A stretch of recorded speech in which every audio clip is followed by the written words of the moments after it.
Welcome to 444 Empath Tarot. Take a deep breath and relax. Hi guys, Jen here. We're going to go ahead and do a collective reading. I'm going to do, oh, wow, that one flipped out. Three of Wands. So some expansion going on here. For some of you, wow, these cards are like ready to talk. I haven't even... if anybody resonates with that fire sign, Three of Wands, it speaks about expansion, progress. That may have something to do with something, because that one just flew right out before I can even speak. So thank you, Spirit. Let's go ahead and protect this energy, Spirit. If you can just protect this reading from any trickster energies or any negative energies. Let's go ahead and dive in. I'm just going to do a classic Celtic cross. Again, this is a general energy update. If you are drawn to this reading, if any of the messages resonate, even if it's just one or two or all of it, leave me a like, comment. If it doesn't, please leave it here. I never want to plant seeds of any type of doubt. So if it wasn't in your radar, it wasn't for you, right? So let's go ahead and grab the first card, which speaks about you, right?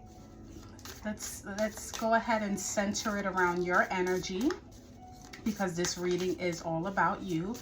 And this is going to be one of the indicators that the reading is for you. So if off the back it doesn't resonate, go ahead and hop off. You know, I'm not really crazy about, likes or comments. I just want my readings to be authentic all the time. Let me just go ahead and fix this because I don't like the way that is. Okay, that's better.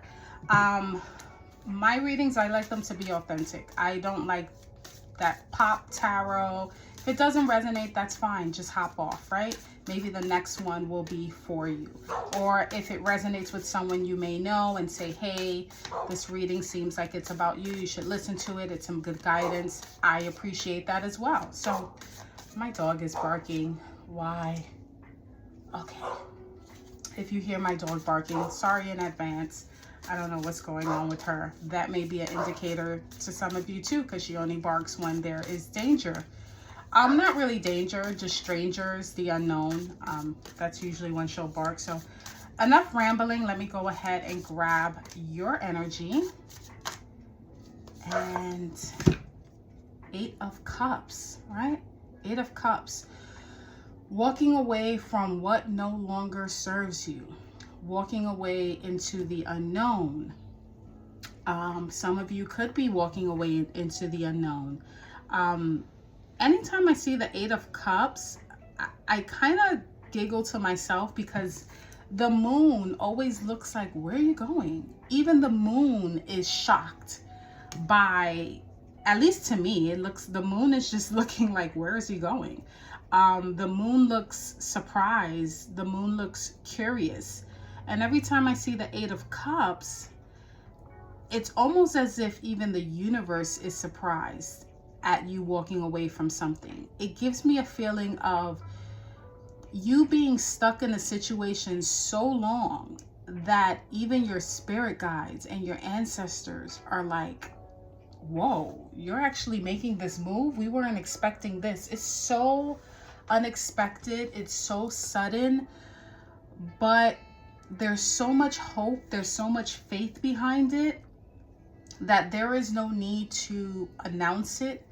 There's no need. It's almost as if, when you're at your breaking point, and I've seen this so many times, where when you're done, there isn't any outburst, there isn't any conversation about it. It isn't explosive. It isn't even announced. It's just done. Because what he's walking towards is the Nine of Cups, and it's wish fulfillment. It's almost like this is what I've always wanted, and when you know that deep down in your heart, it's almost like you want to protect it so you don't announce it. If that makes any sense. It comes right after the Seven of Cups, after being confused and not having any clarity, having so many decisions to make, so many choices, you don't know which one to choose, and you finally choose one, and it comes like out of nowhere. And it's so out of nowhere that, like I said, you don't announce it. So if this energy is you right now, where you're walking away from something and towards your wish fulfillment, and you're not saying nothing to anyone, you see how he's like in the dark, in the night. This could be you, right? This could also just be you keeping your wishes to yourself, because the gentleman or the individual in the Eight of Cups, he's walking towards the Nine of Cups. He's walking towards, you know, everything that he's ever wanted, that satisfaction. You know, if the card comes up, I'm not going to pull it, but if it comes up, he has all his trophies lined up behind him, and it's almost like, I made it. So this may be for you. So let's go ahead and pull the near past, which speaks about what the catalyst could have been for this energy. What are you leaving in the past? What are you transitioning from? Two of Swords. Okay. No longer being blind from the truth. You know, when the Two of Swords is up, she's very guarded. She's also ready to cut something out. It's like an X, but it looks like scissors too, right? Because it's two swords. In reverse, though, the Two of Swords speaks about having to make a forced choice, right? Becoming so overwhelmed that you just decide, right? And this may come about like impulsiveness, but it's not giving me that energy, given that you're walking towards something better. It's almost as if you're so tired of thinking about this, dwelling about this, going inward, trying to get answers for it, that you just decide. You just make a decision. You know, this is air energy. This has to speak about your thoughts and your inner feelings, and, you know, things that no one really knows about you, things that you keep too close to your heart, you know, things that come up at night. It is nighttime in this card. So in reverse, yes, it can feel like, you know what, I'll just decide. But the energy of it gives me like, whatever decision you made, you know you had to do it. And just being in the Two of Swords upright prolonged it much longer than it needed to be. That's all. You just was like, you know what, I'm just going to close my eyes and do it and make the choice. So let's see what you should be focusing on now. Five of Cups. And I know that may seem like, why should I focus on grief? Why should I focus on lament? You have to process those emotions in order to get to the other side. You can't just ignore them. So with the Five of Cups coming up as your main focus on what you should focus on, if this has to do with people you had to leave behind, places, environments, things that you were once celebrating, because when I look at this card, and I got this perspective about a week ago, and unfortunately I wasn't able to upload the video because I deleted it by accident when I was ready to edit and upload.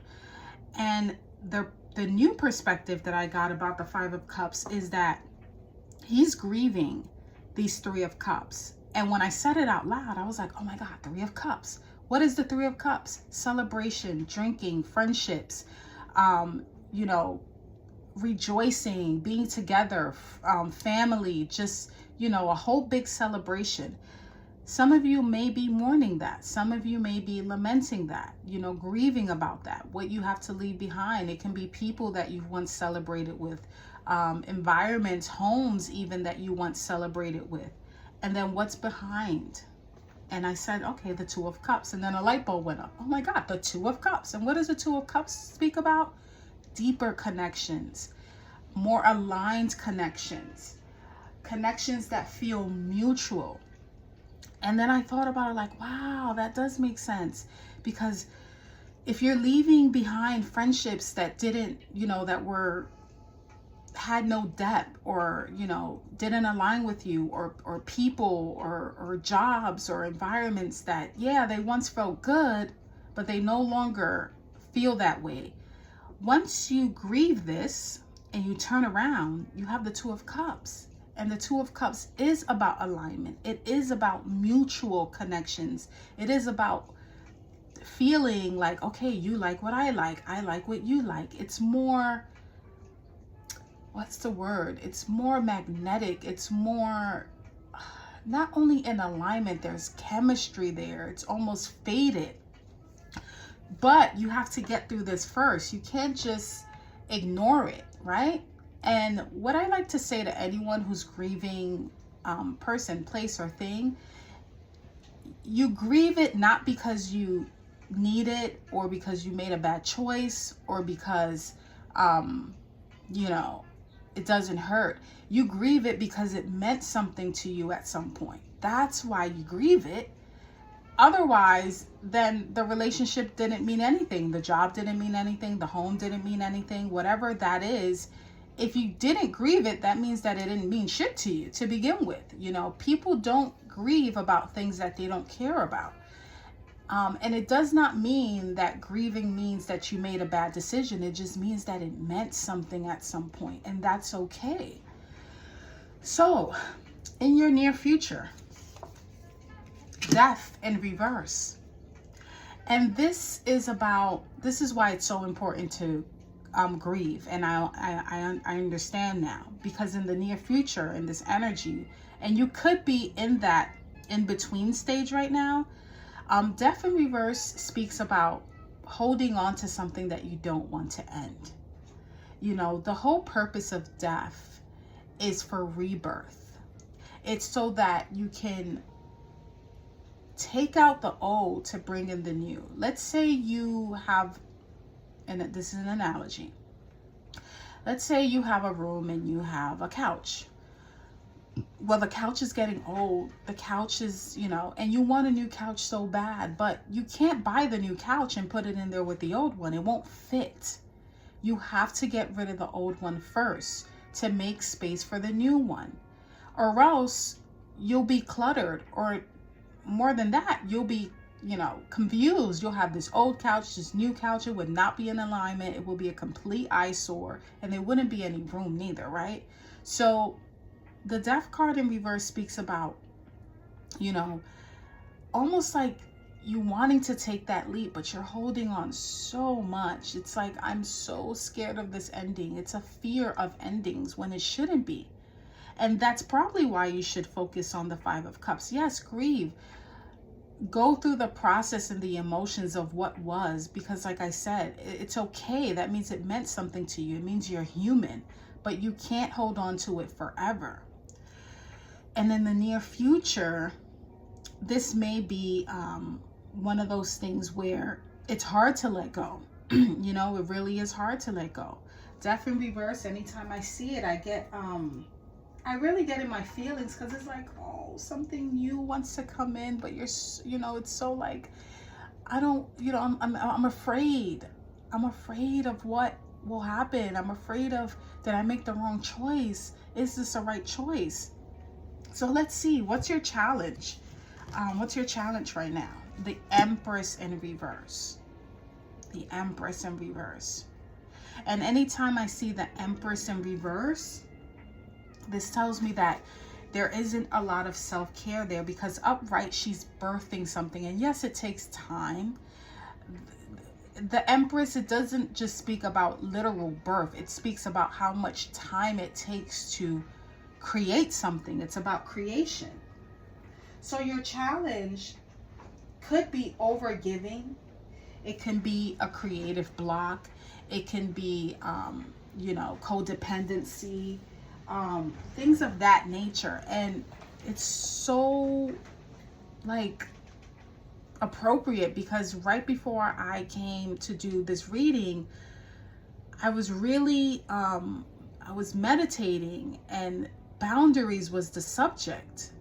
And it was actually a conversation that I want to have with my mom about her boundaries and, you know, her own traumas, and how her traumas keep her stuck, her fears keep her stuck, and how things that that she's afraid of, she's only afraid of them because she gives them power. That's the Empress in reverse.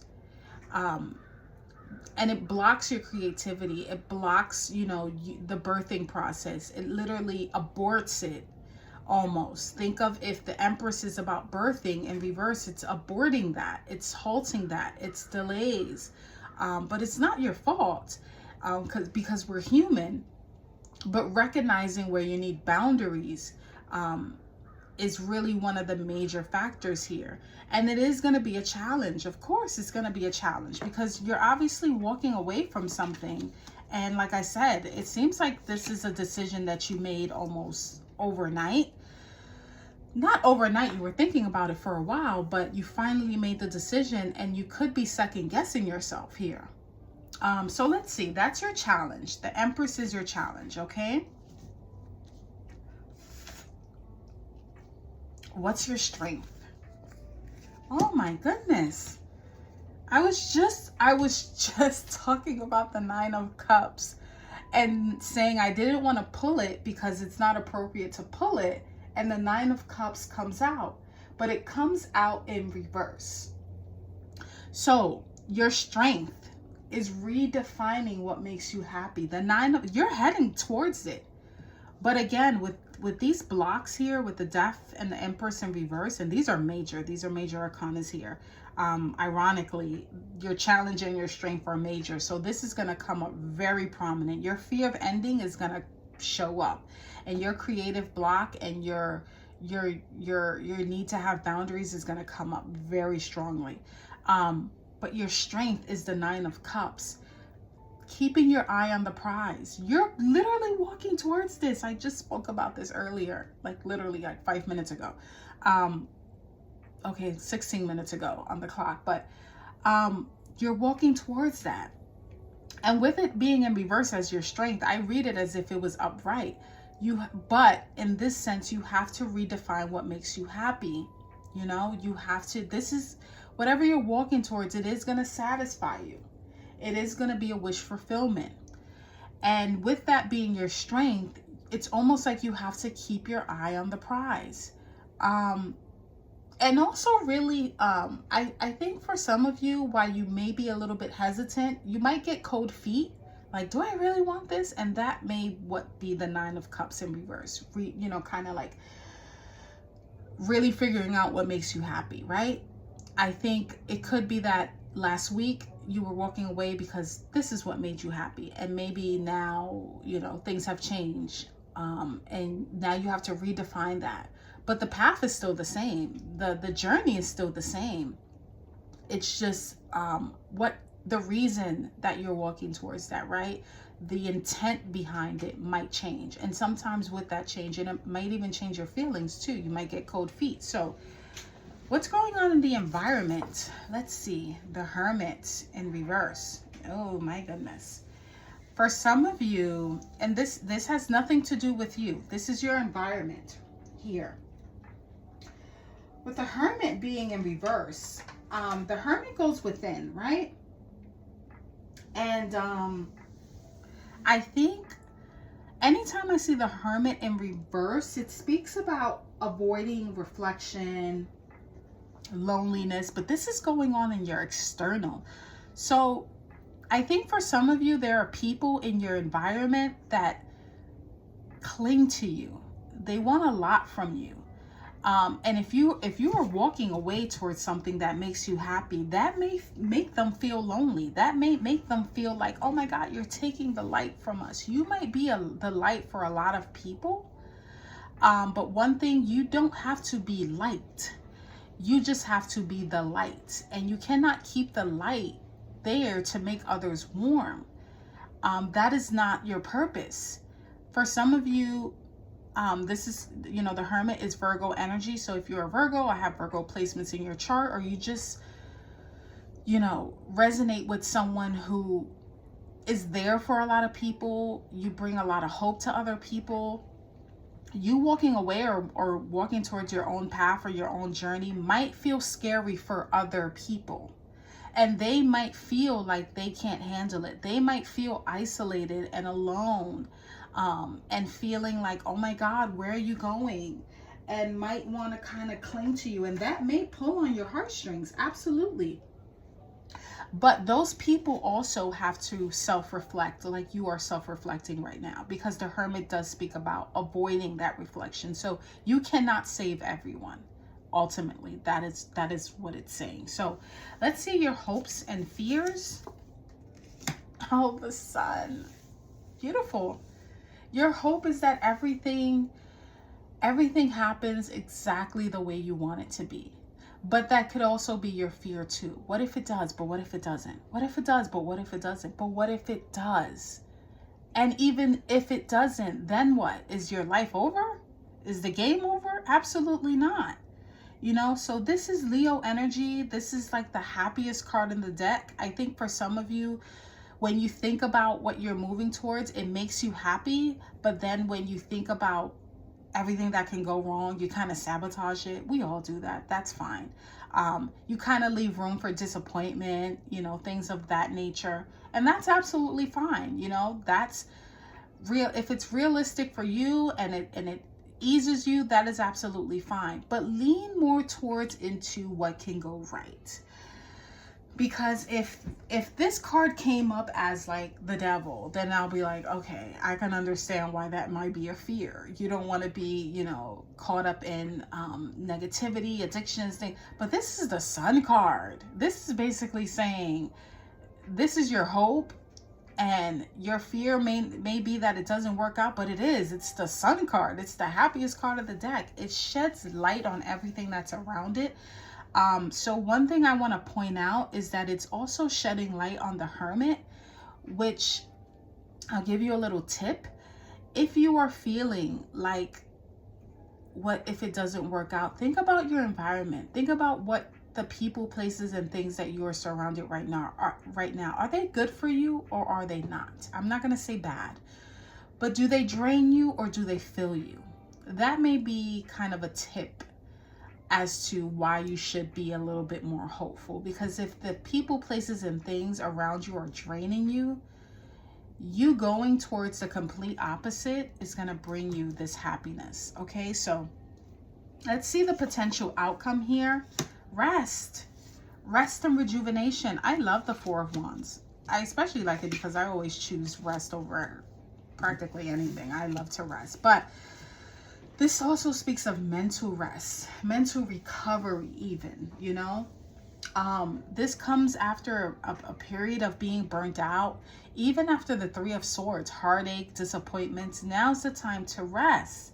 That is the outcome of all of this. I'm picturing some of you moving, because I'm seeing like boxes and it's so exhausting. It's like a whole big shindig journey, or going to college. There's like movement of some sort. I'm seeing movement, and that can be realistically, that can be figuratively, or just like spiritually. Like there's some sort of move, like you're moving away from something. If it's not physical, in your mind, mentally, you've made your mind up to move away. But I see boxes, like cardboard boxes, and you're packing them up. That's so weird. I'm picturing that almost as if someone's like moving away to college, and there's like jitters, anxiety of moving, that sort of thing. But yes, so like I said, the potential outcome is rest. It's recovery. It comes after the Three of Swords, which we all know it's a painful thing. Disappointments. You've been through that. You've went through that. Now it's time to rest. Okay.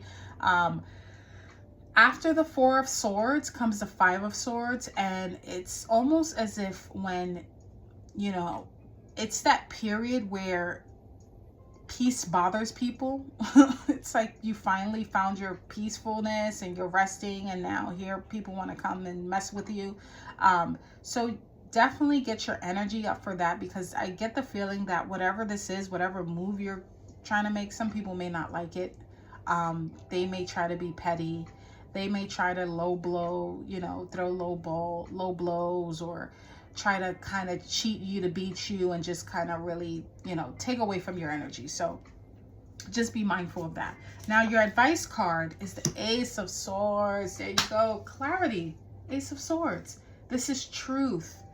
This is almost like realizing, oh my God, all that negative stuff I was telling to myself was all it wasn't true. 90% of the stuff that we're worried about never comes to fruition. This is the truth. See how you go from 8 of Cups, not knowing where you're going to go, just making that decision, to the Ace of Swords, the clarity. This is what you're moving towards, clarity. And you have the ace in your hand. Some of you may be an air sign, Libra, Aquarius, Gemini. But you're moving towards that, and you literally hold it in your hand. But most importantly too, I'm seeing boundaries throughout this whole journey here. From taking the first step to being afraid of the unknown and the ending, all of this is going to lead to better boundaries, better communication, a new start, clarity, truth. You know, that's ultimately what it's going to lead to. So I want to pull, I don't know, I want to pull one of these. I'm going to pull an angel, a Work Your Light Angel Oracle to close this out. And if you're with me here to the end, thank you. I appreciate it. Take the time to leave me a like. I'm going to be really honest. I don't hold it against you guys when you don't like. I appreciate it because it lets me know that at least somebody heard it. But I listen to a lot of videos myself, whether it's tarot or podcasts or whatever. And I'm going to be really honest. I forget to like them, you know, and I love them, but I forget to like them. I forget. And I'll listen to it. I'll listen to a whole hour podcast and love it and forget to like it. So I don't hold it against you if you don't like the video. That's absolutely fine. But if you do, if you have a second, hit that like. And if not, that's fine. We're human. So let's pull one of these. Okay. I didn't have to pull it. It came out. Oh, wow. Answer the call. Wow. I got really emotional when I just saw this, and I don't know why. What is your soul calling you to do? Wow. Answer the call. Sheesh. That literally went deep into my soul, guys. Wow. Answer the call. What is your soul calling you to do? Holy crap. That is so profound. I really hope that this message finds who it needs to find, because that was deep, and that just dropped right out, like literally right out. I was gonna pull it and it dropped. So again, if these messages make sense, you know what to do. Hype the video, whatever you guys do on YouTube, and until next time, take care.